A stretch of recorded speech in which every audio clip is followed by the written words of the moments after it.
Hey guys, welcome to today's Amazon Accelerator session. Today I'm going to show you how to go ahead and actually get your goods from your house to the Amazon warehouses. So as part of today's lesson, I'm going to assume that you've been able to list your items and generate a UPS tracking ID number and UPS postal label that you've put on your box. So where to begin? So we go to get to this screen, we need to go into Inventory, Manage, FBA Shipments, and we need to select the shipment that we're going to use. I'm going to use a shipment that's already been sent off to Amazon. We look for this Summary tab.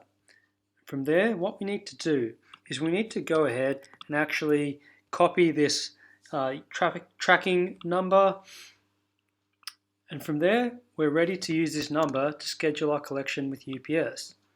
So we'll go to www.ups.com.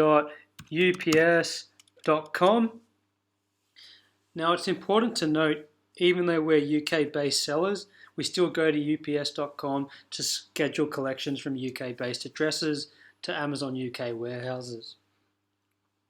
From there, what we need to do is we need to go to Shipping, and we go Schedule a Collection, and we get to question 1. So this is a page where we'll actually put in all our collection information and make sure that the UPS driver comes to collect our boxes. So as I previously mentioned before, if you've completed the process correctly, you will have a pre-printed UPS label, so you'll need to select Yes. And this is where we enter in the tracking number that we've generated from Amazon, from our Seller Central here, and we put it into our Enter Collection Information.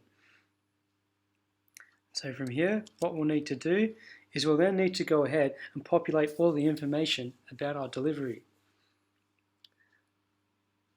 So what I've done is I've actually gone ahead and put in some dummy information for the purposes of showing you what needs to be done next.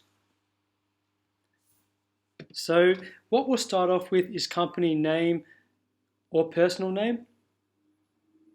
Now, for me, whilst I trade under a company, because I actually have my goods collected from a physical personal address, I try not to confuse the UPS driver by putting in my company name. This is purely because if the UPS driver comes to my personal address and it says D'Souza Industries, whatever your company name is, he may think he's come to the wrong address and just drive off. So I've put in my personal name, then we just need to put in the person's name who's going to go ahead and actually meet the UPS man. Where we live, room number, if we live in an apartment, the floor of the apartment.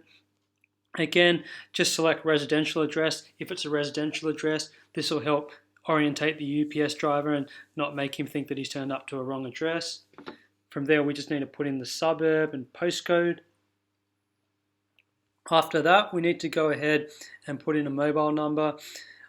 I recommend putting in your mobile number because if the UPS man gets lost, he may actually call you, and if you're out at the grocery store or somewhere local, you may be able to tell him, hey, I'm just 5 minutes away, and just wait for me and I'll be back. From there, what we need to go ahead and do is we just need to put in some information about our package collection itself.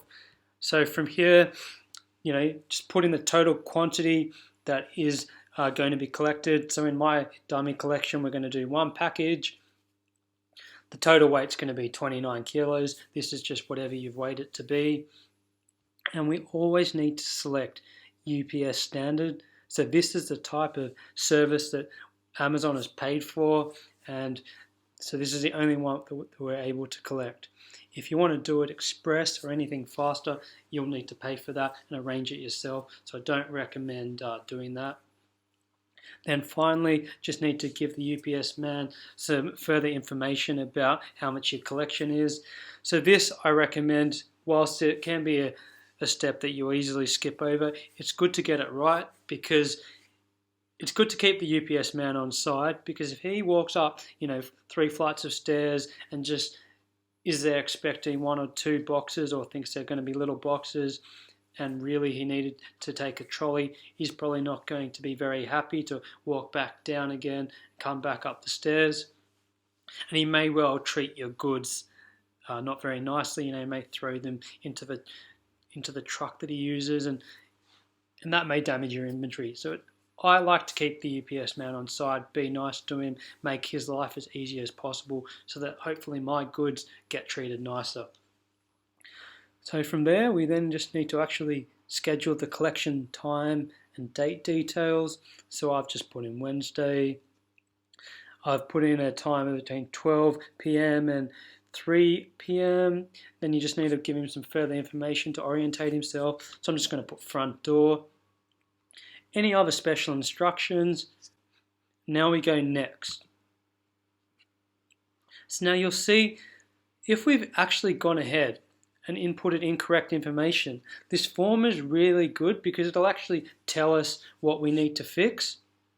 So I've deliberately put in an incorrect time slot to highlight to you that UPS needs to operate on a time slot with a minimum of 4.5 hours. So you'll see if I go and change this to 4:30, now this should work. It does make it a bit of a pain as it means somebody needs to be at home during the middle of the day, but unfortunately that's how UPS operates. So if we go next, we'll see that we've got one final chance to review our order.